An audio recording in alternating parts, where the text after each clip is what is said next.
I'm back. This game started as a mobile game released back in late 2014. It's just a modernized Frogger, but it's done pretty well. Since we're talking about an arcade port, it's fair to assume that this game continues to be successful. This is your typical mobile to arcade port from Adrenaline Amusements. It stays true to the source material while being reworked for Redemption arcades. You traverse this procedurally generated world where each step you take is earning tickets, with the goal of reaching a jackpot.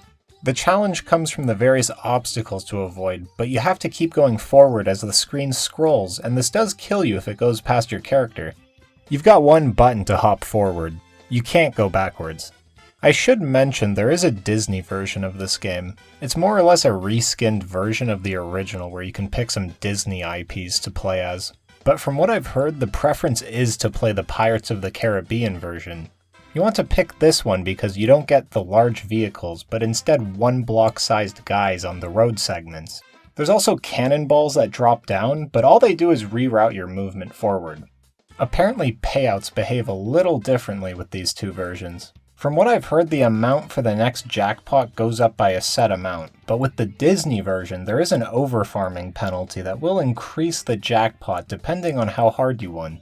This could also be different on updated versions, as I have observed overfarming on both original and Disney versions at this arcade. There are more differences to consider, like how the speed progression is not the same with these two games. But for the rest of the video, we're just going to be lumping these two together. The only in-game strategy to share is to try and stay closer to the center. I find this gives you more time to plan moves from the objects coming from the left and right. When you get to a log river segment, use it to recenter yourself. One other thing to consider is how the jump works. You don't jump on the button press, but instead on the release. So if you're second guessing a movement, you can just keep holding until you want to jump forward. The game has an internal difficulty setting, but the important hidden setting to consider is one called Average Games for Bonus. This one is the same in both versions and is supposed to make the game harder to ensure no more than the minimum amount of plays are hitting the jackpot. How does it jack up the difficulty? I'm not sure exactly, but we can assume it makes harder world patterns. If it's anything like the other Adrenaline Amusements games that share this setting, the game should still be winnable outside of the average bonuses window.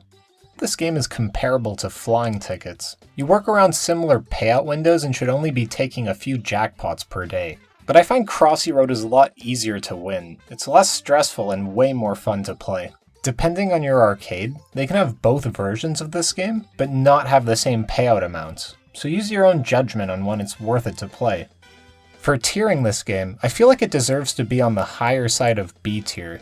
It's a fairly solid skill-based game. You'll get screwed by bad layouts sometimes, but I find it's a pretty reliable jackpot to grab once you figure out how to navigate the payouts at your arcade.